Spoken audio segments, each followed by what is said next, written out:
Assalamualaikum warahmatullahi wabarakatuh. Untuk materi kali ini yaitu berpikir kritis. Apakah itu berpikir kritis? Kita akan bahasnya nanti. Berpikir kritis atau critical thinking. Ini untuk saya, namanya Sidik Supriyadi.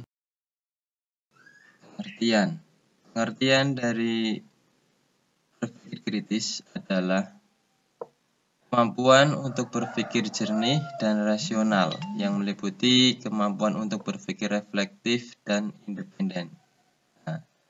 Proses intelektual yang dengan aktif dan terampil mengkonseptualisasi penerapan, menganalisis, mensintesis, dan mengevaluasi informasi yang dikumpulkan atau dihasilkan dari pengamatan, pengalaman, refleksi, penalaran, atau komunikasi untuk membantu keyakinan dan tindakan. Itu adalah pendapat dari Scriven dan Paul 1990.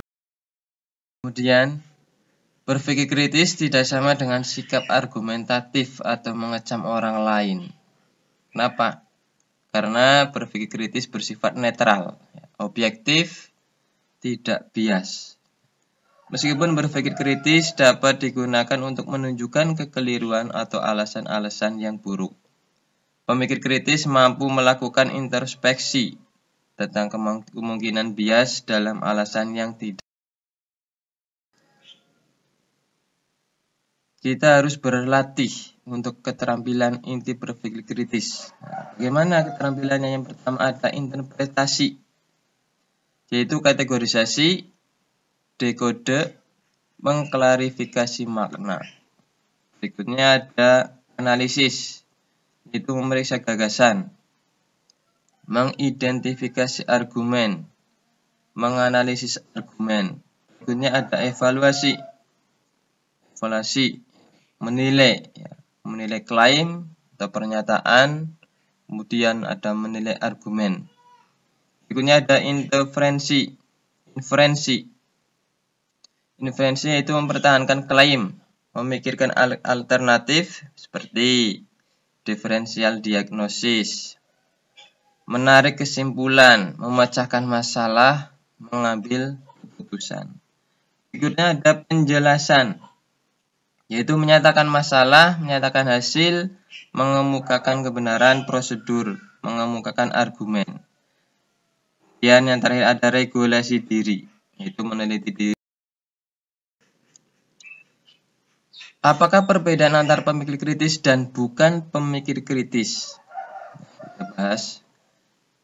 Cepat mengidentifikasi informasi yang relevan. Jadi dia cepat mengidentifikasinya apabila ada informasi, memisahkannya dari informasi yang irrelevan, harus dipisahkan.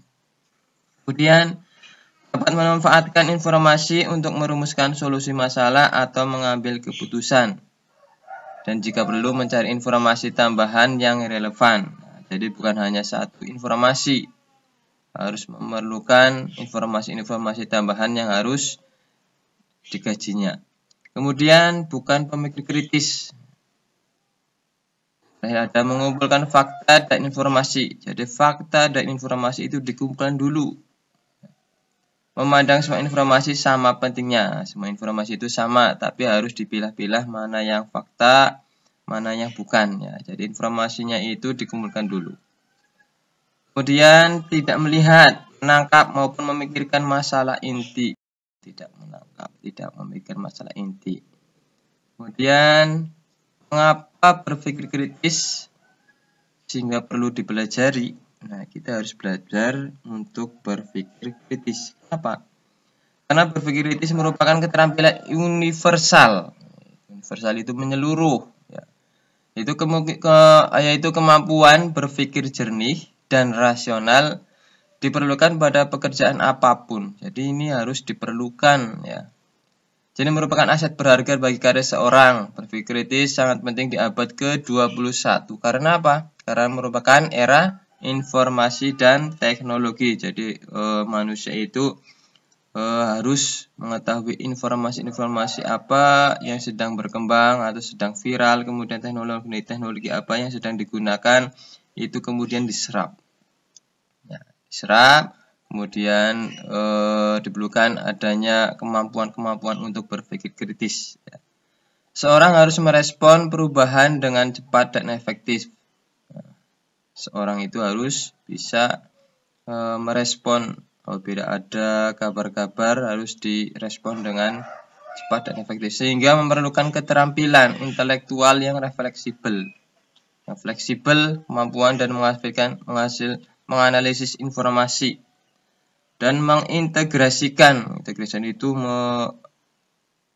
dilaksanakan integrasi berbagi sumber pengetahuan untuk memecahkan masalah.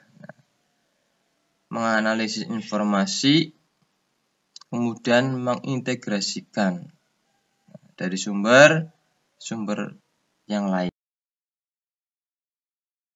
Berikutnya yaitu manfaatnya.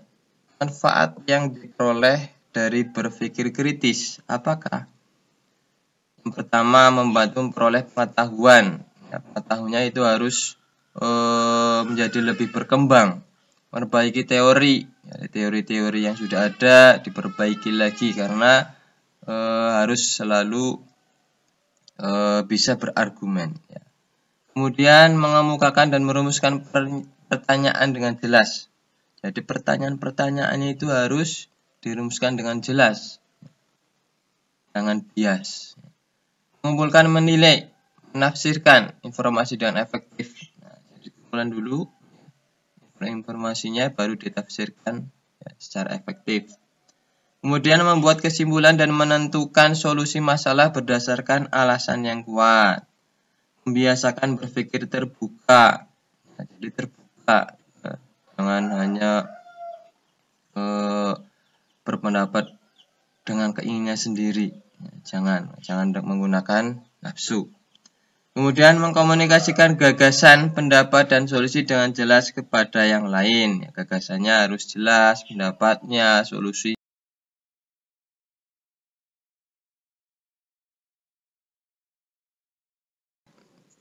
Berikutnya ringkasan dan kesimpulan. Nah, ini ringkasan dari pemaparan tadi dan kesimpulan yang kita pelajari dari berpikir kritis, yaitu berpikir kritis dan komponennya dapat dikembangkan dan digunakan dengan baik ketika mempelajari suatu pengetahuan.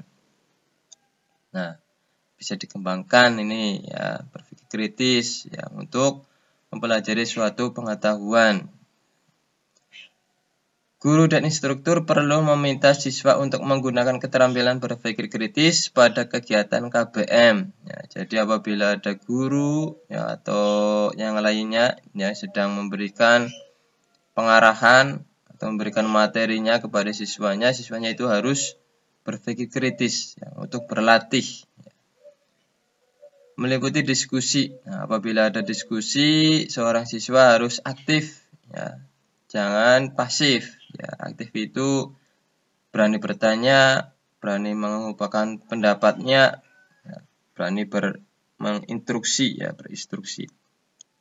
Kegiatan lapangan, ada kegiatan-kegiatan lapangan harus aktif, ya. Kemudian praktikum, orang praktikum, misalkan suatu siswa sedang mengadakan praktikum, ya, dalam praktikum tadi misalkan belum jelas, dia harus berpikir kritis, yaitu menanya, mengumpulkan pendapat, dan lain-lain sebagainya. Dan siswa mengevaluasi sendiri keterampilan itu. Nah, siswanya harus bisa mengevaluasi apa yang telah dia latih untuk berpikir kritis. Akhirnya, selamat berpikir kritis untuk mengoptimalkan potensi Anda. Nah, jadi berpikir kritis itu harus dioptimalkan ya, karena itu potensi. Bebaskan diri Anda dari kebiasaan menangkap dan menelan informasi mentah-mentah. Apabila kalian menangkap informasi, jangan kalian langsung tangkap, kalian cerna dulu ya, dengan secara rasional, dipikir dulu, jangan langsung. Misalkan di media sosial ada berita-berita yang belum jelas kebenarannya, terus kalian share, terus kalian bagikan. Nah, yang mengakibatkan informasi-informasi yang tidak jelas tadi yang menimbulkan suatu gagasan-gagasan yang tidak baik atau bisa menimbulkan fitnah. Hati-hati ya. Mungkin itu pemaparan dari materi berpikir kritis ya. Selamat mencoba untuk berlatih ya, dan mengemukakan pendapat Anda secara berpikir kritis. Terima kasih. Assalamualaikum warahmatullahi wabarakatuh.